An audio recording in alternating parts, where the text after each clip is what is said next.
Welcome to Intuitive Connection, where spirituality and psychology meet to help you be your best and brightest self. I'm your host, Victoria Shaw, and in each episode, I'll help you to awaken your own inner wisdom, step into your power, and live a more divinely inspired life. You're here to let your inner light shine. Are you ready? Let's do this. So hello and welcome to Intuitive Connection. Today we're going to talk about being who you are and showing up as your authentic self. And I know authenticity is one of those words that sometimes gets overused and sometimes even gets used to the extent that we're, trying to be our authentic self, which, is not something you can try to do. It's something that you already are, right? You just have to fall into it and allow yourself to be that even more. But I also think it's a really powerful concept in a world where we are often taught to mold ourselves to other people's expectations or even to our own internalized beliefs about what society expects from us, right? What we have learned that we should be. In a world that really keeps reinforcing, right, that you need to do that you need to change yourself to fit an external or internalized standard, it can be really, really hard sometimes to tap into your own authenticity. So that is the topic for today. And I think it's a really important topic because it's always been explained to me, and I'm going to get it from the guides right now, that part of what we're here to do while we're having this human experience and experiencing this human container is to express our own unique perspective, our own uniqueness. And as you've often heard me say, we are all an individuated little emanation of the one divine source, of God, of all that is, whatever words work for you. But we're all also in this incarnated form unique, and our souls are unique. And it's that uniqueness that is the really cool thing that you come here to express. And that is really your gift back to all that is, right? So your uniqueness is a beautiful expression of your own inner divinity. And it's part of what you are here on earth to do, to inhabit that, to express that, to live in alignment with that. And again, the guides say to be an expression of the one divine source, right? That is who and what you really are. So when we get lost in the delusion and the confusion of this human experience and we forget that, right? And we get lost into all these ideas of who we think we should be, what we think we should do, how we think we should act. You are actually depriving the world of the greatest gift that you have to offer, which is yourself. So I want to take a minute and just let us pause on that. You are the gift, right? Both to yourself, but also to the planet. But I do think that to some extent, everything in life conspires against us tuning in to our own inner divinity and our own uniqueness. And instead, we learn from the get-go, there are certain ways that we have to be. There are certain standards that we have to follow, we have to adhere to, we have to match, whatever the word should be for standards. I'm not really getting it right now.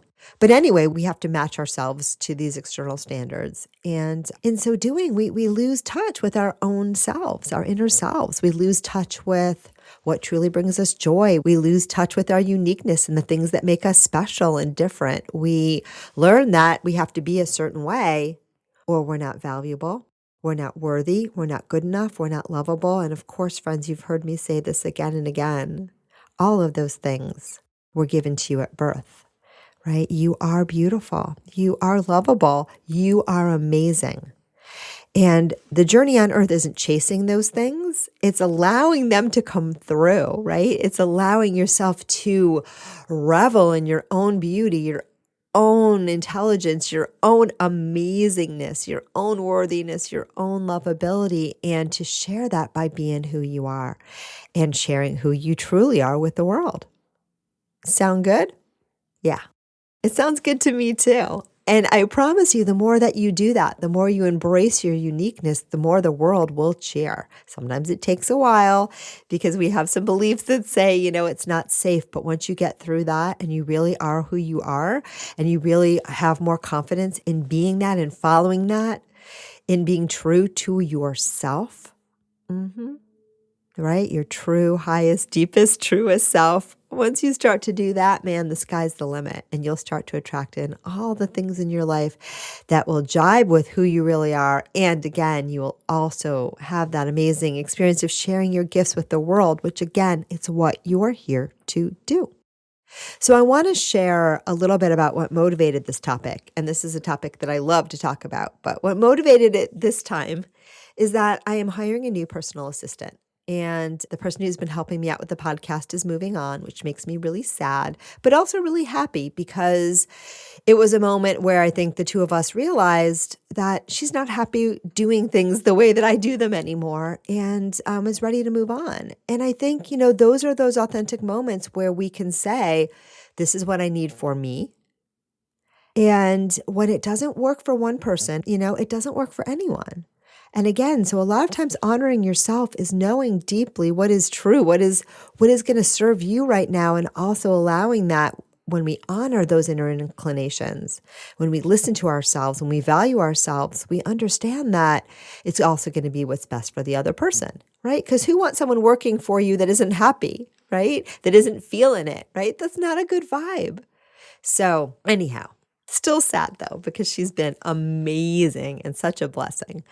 But anyway, so I started to interview some new people, and I'm finding something very interesting happening. I put out some ads on Facebook, and I'm finding that a lot of people are sending me messages and trying to figure out what it is that I'm looking for, and then, telling me, yep, that's exactly what I do. Yep, I love your podcast. Can you tell me a little bit about it? Intuitive connection, right? They haven't listened. And, they're telling me, oh, I can do this, I can do that. When it's really clear that one person even went so far as to say English was their first language when it really didn't sound that way by their texts, right? And again, I'm not judging people when I'm trying to hire the next person for the job. What I'm trying to find is the person that's going to be most aligned, right? The person that I'm going to really vibe with and work well with, the person that's going to really love the job, right? Because one of the things that made my last PA so amazing is that she was really excited about what she was doing. And it shows. It shows. It was a pleasure to work with her. And it was a pleasure for some of the things that she put out from you all. Like the energy was beautiful because she was excited about it, right? And who doesn't want to be around someone who's excited about doing what they're doing? Me. And also, right, who doesn't want to be excited about what they're doing? Come on. Plenty of people listen to shows like this. Plenty of people call me for individual sessions because they want to be passionate about their work. And a lot of times what takes us out of that passion is this idea of what we should be doing, right? Rather than listening to our heart, listening to our soul, which will always guide you. So anyhow, and not everyone's like this, but I was thinking about all of these people who are sort of yes mamming it on these interviews and on their responses to my queries for applicants who really are just trying to give me what I want without thinking about their qualifications at all, and without probably also thinking about what would serve them. And I think it's also really sad when we do that because we miss what our gifts truly are, right? You could say, well, I've never done that before, but here's what I'm really good at. And see, maybe that would entice me and intrigue me. And I would be like, well, I thought I was looking for that, but when you put it that way, what you have to offer sounds really interesting. Or maybe it's just not the right fit. And that's okay too. Because when we operate in the idea of abundance rather than scarcity, right? When we allow ourselves to understand that everything we need is out there and that everything that we desire and the universe will constantly flow in our direction, that which meets our highest and truest vibration, and sometimes not our highest and truest one, by the way. But it's really nice when we're flowing with the current and bringing in those things that really do align with us. And we understand that, we don't worry as much about, trying to grab everything that passes. We know that the right fit will come, right? We know that the right fit will come for us and for others. And that we know that we don't even want the thing that's not the right fit. We don't even want that. Certainly not if we have to pretend to be something we're not, right? If you got to cut off both of your arms to fit through the door, that is not the door for you. You know what I mean? You got it? But I think oftentimes we've been taught to do that. And that's what I was seeing. And of course, there's been other people that are applying that are just, totally authentic and totally awesome and not really trying to sell me at all, just letting me know what they do, letting me know what they bring to the table. A lot of them have great confidence and also saying like, I think I can do this, but I'm not sure if I can do that. And that's really good information too, because, we want to be forthright in a job and really anything to trust that when we are ourselves, we're going to attract in, right, the best fit. And that when we are aligned, we're going to have the best relationships. We're going to have the best jobs. We're going to have the best life. And we're going to learn more and more what truly brings us joy and live our lives from there. And again, isn't that what you want? I know that's what I want. It's what I enjoy. So I'm hoping this isn't sounding too much like a lecture, because I also know, again, that all those people that have applied for this job, right, they may really want the hours, they might really want the money, and they also might really, believe that they do have what they are offering me, right? Or they may even believe that, right, they're listening deeply to the job application and following that and matching that. And I think that's also because so many of us have been taught to sort of just automatically do what we think is expected, right? Rather than really tuning into the situation and seeing what really resonates and what flows. So when we think about authenticity, right, it's really about learning to honor those natural inclinations, learning to be bold in who we are, right? And learning that who you are is enough. And that the more you can express what is uniquely amazing about you, the more you can attract the people, the situations, the circumstances, the things that will vibe with your highest and truest calling, right? It is a win-win. And you will also start to attract in the people that really appreciate you for what you uniquely bring to the table. And again, that's what we want, right? And that's what the world needs. The world needs the expression of your gifts. A while ago, I was having a conversation with someone who is also a psychic and intuitive and is really careful not to use terms like my gifts, because she does not want other people to believe that the psychic ability is a special gift or intuition is a special gift that only she has, right? And she recognizes that we all have multisensory awareness. We all have connection to our higher selves. We all have intuition. And so she doesn't want to give the impression that, it's a special thing that I have and you don't. And as you know, if you listen to this show, I am 1,000% on board with that message. But the one place that we differ, and this is just language, really, it's not the message, is that I am all about my gifts and I'm all about talking about my gifts and I'm all about talking about sharing my gifts because I believe we are all gifted. Right? We're just all gifted in unique ways. And my gifts are my special sauce and my contribution to the world. And your gifts are yours. And I'm so proud of all of the things that I bring to the table. I really, truly am. And I get really excited about really just tuning in and reveling to where my soul shines. And I also really enjoy tuning into other people's gifts and helping them connect, or sometimes just marveling at the amazingness of other beings on this planet. Because every human being I encounter is really amazing in their own unique way. And when they're really, really aligned and when I can really see them in their element, oh my God, it's a magnificent thing. And wouldn't it be amazing too if the world was more like that, where people had more opportunities and more freedom to really just express their gift and live in their happy place and live in that level of alignment and really share their special sauce with the world in an uninhibited manner? I mean, wowza, that would be amazing. Don't y'all think? I do. I also think that will be a world more and more where we can have fun and play because your gifts, right? They're gifts of love. They're gifts of your soul. They're gifts of joy. And when we're playing with them, they're like our favorite toys, right? When we are in our authentic selves and we are sharing our gifts with the world, it's really like playing with your favorite toy. And, those toys can change, but yeah, anyhow, it's just grand. That's all I'm going to say. But again, I think so many of us have been taught rather than being ourselves and expressing that, we've been taught that we have to make ourselves a certain way to please others, right? And to meet certain external standards, which may or may not have anything to do with what is our own special, unique contribution to the planet. Now, sometimes I see people will look to an external standard and they'll feel like, wow, I wish I was smart, or I wish I was pretty, or I wish I was something that they already are, right? So sometimes those longings of external are really parts of yourself that just want to awaken, right? And we want to rediscover those things within. And there is nothing wrong with that. I would say if you see and value something in someone else, it's true of you already because you saw it, because you recognized it. It's already there, right? And, okay, maybe if you watch, I don't know who is a good basketball player now, but Michael Jordan was a good one of my day, right? So if you watch Michael Jordan play basketball, you may or may not get to play that well in this body, but there might be things about his determination, right? Or his freedom of movement, his creativity, his focus, right? Those kinds of things, when we see them, they're true of ourselves as well. They're latent things that we can develop.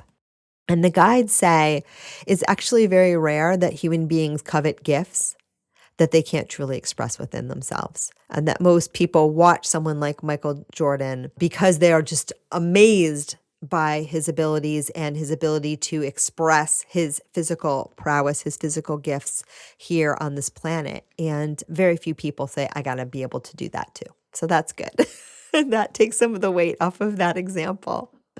Right. But they say there probably are other basketball players that chased what he did, right? And wanted to do it the way that he did it because he was so acclaimed, rather than tuning into their own gifts, which might have been being a team player. It might have been knowing where to pass the ball, right? Maybe they couldn't fly in the air the way he could, which was pretty amazing. But maybe they were really smart players, or maybe they were great team players, or maybe they were really aggressive or really good at defense, right? And so even on the basketball court, right, there's not one way to be a star. There's not one way.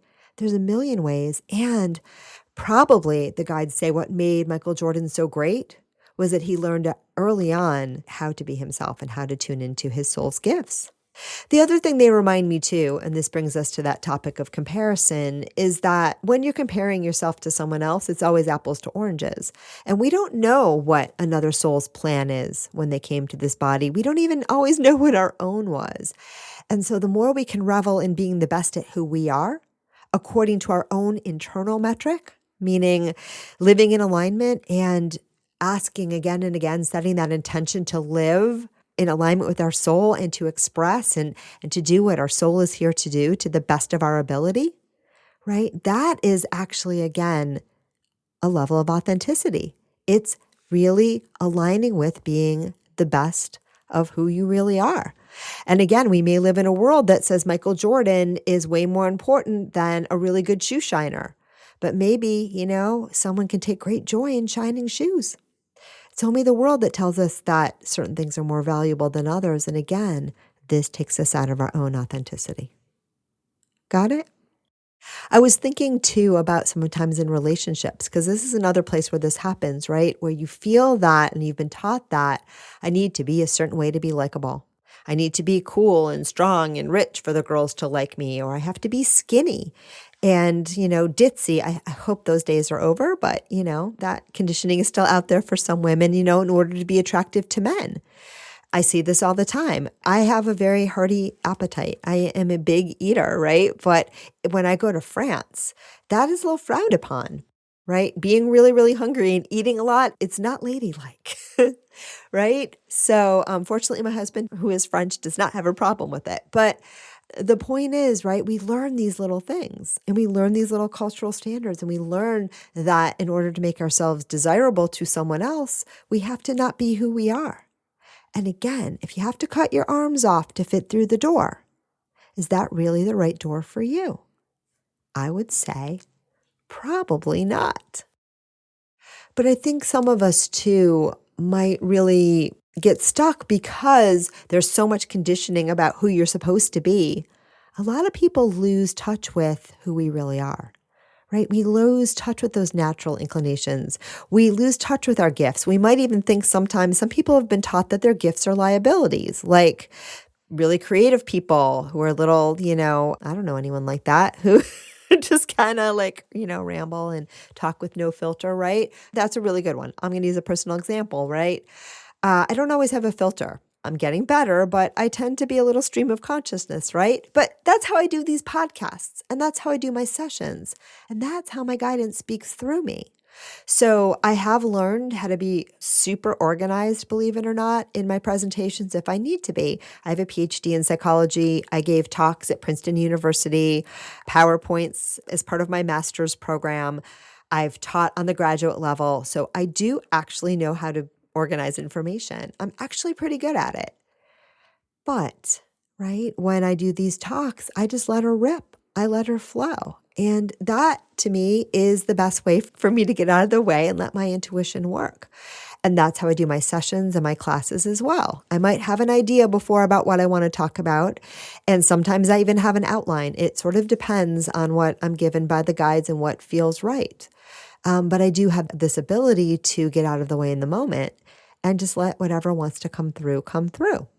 Now, some people in my family might say, Mom, well, now you know who the people are.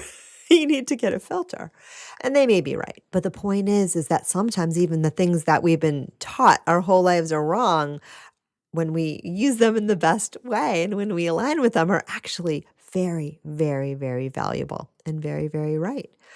So it's important to know that sometimes those parts of ourselves that we have shunned because someone told us they were no good are sometimes our greatest gifts.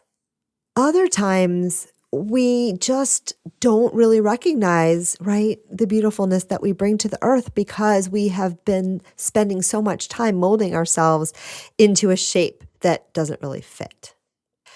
And so if that sounds like you, if you've lost touch with what you really love, if you don't even really know what's special about you, go back to looking at what brings you joy, right? Go back to what excites you. And you can also go back to what excited you as a child, because young children tend to be naturally authentic. That child before people started to tell you that it wasn't okay to play, that it wasn't okay to do this. So usually before about 6 or 7 years old, that child. And sometimes, unfortunately, some of us have had that kind of coercive conditioning even earlier on. But young children, like, what did you love to play with? What were you excited about? What was your fantasy life like? What were your favorite toys? That will give you a little bit of an inkling. Who are your friends and why? You start to look at those things. You start to go back to that childhood and you'll start to find that little thread of excitement. And it's that little thread of excitement, that little thread of curiosity. The guides say that little thread of unbridled joy. Ooh, I love that. That is the thread that takes you back to your authentic self. And you don't have to go back to childhood either. You can just start to tune into what seems fun, what seems exciting, right?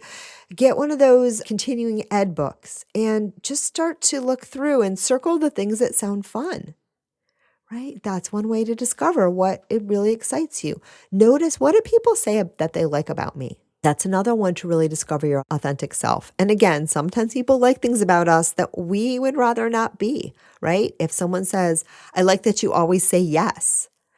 That does not mean that you have to always say yes. That means you might need some new friends. Right? So it has to be things that when you hear them, they make you feel grand. But oftentimes too, if we allow it, other people will give us the feedback about what's special about us. We just have to learn to take it in.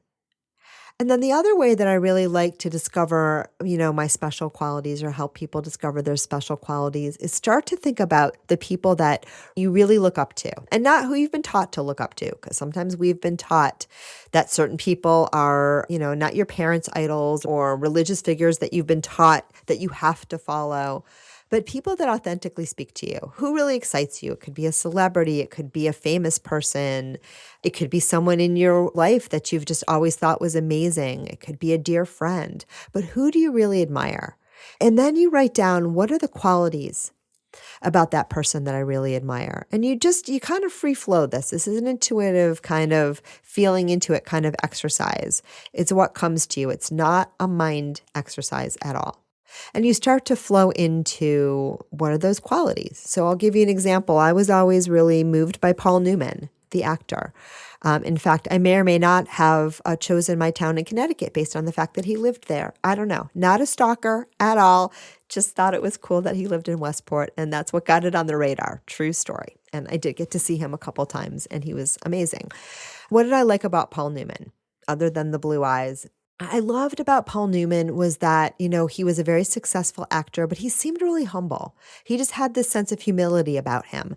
And I know that when I met him, not like directly, but a couple of times crossed paths, he was also someone who, even if you were really uncomfortable, was very personable and could make you feel very comfortable, even around someone as famous as him. And I thought that was really cool. There was an air of authenticity around him and humility. And, he was thinking about you and making you comfortable. And I thought that was really beautiful. The other thing that I really liked about him was just that he was someone who, though he was very famous and he shared his talent and his gift with the world over the years, he also, in his second career, created a beautiful, beautiful business where he gave millions of dollars to charity and used his fame to give back to the world. And I thought that was really cool too. So years ago, I was doing this exercise with a life coach, and I still love this one and share it. And so she had me write down the qualities that I really respected about Paul Newman. And I came up with things like, I love his authenticity. I love his humility. I love his talent. I love his charisma. I love the fact that he wants to share his gifts with the world. I love the fact that he's committed to giving back to the world, right? I put all those things down on a piece of paper. And then she said, and I believe this, and I teach this, she said, if you can recognize this in someone else, then it's already true about you. And it was a light bulb moment, right? Because all of those things that I really respected about him were things that either I had already begun to experience and honor in myself, or latent traits and qualities that I really were ready and wanting to be expressed. So look at what you admire about others in that deep, again, authentic way. And again, authenticity grows when we're authentic, but it's the gift that keeps on giving. Tune in intuitively, see what speaks to you, see what qualities in others really excite you, because chances are they're already true in you and they just need to be nurtured more. In fact, they are already true in you. If you can see it in someone else, friend, it's true about you as well. And that they're just the little seeds that are there that want you to tune back into them to help express them so that they can grow and flourish. All right? So when we talk about being our authentic self, it's not about being a certain way. It's not about how can I try to be authentic and how can I be like that person who's authentic. Being your authentic self is loving yourself as you are, honoring your own uniqueness, and then aligning with your highest self and saying, please, universe, divine, higher self, source, use me as a vessel to express my own gifts, my own beauty, my own joy, and my own inner divinity, right? And when we set that intention, then we live our lives in alignment and we can show up as we really and truly are. And that, my friend, is the biggest gift that you have to offer to yourself and to the world. All right. I think that's all that is coming through today. I want to thank all of you guys for tuning in. I can't wait to hear your thoughts on this episode or your feelings, experiences, what resonates, what doesn't, all of that good stuff. You can always find me through my website, victoriashawintuitive.com, or join us over in the Facebook group, Intuitive Connection Community, where we have lots of amazing discussions about the topics that are covered in these episodes. I do additional live teachings, and of course, when we have guests, they're over there too. So I hope to see you there, and I so appreciate you for tuning in, and namaste. Thank you so much for joining us today. I hope that you found joy, strength, inspiration, and clarity from today's episode. If you'd like to learn more and connect with an amazing group of like-minded souls, please join us over on Facebook in the Intuitive Connection Community Facebook group, where we explore these topics in deeper detail, have additional live teachings, and host Facebook Lives with our amazing guests. I hope to see you there. And of course, if you want to learn more about me or the work that I do, please check out my webpage, victoriashawintuitive.com. Thank you so much again, and namaste.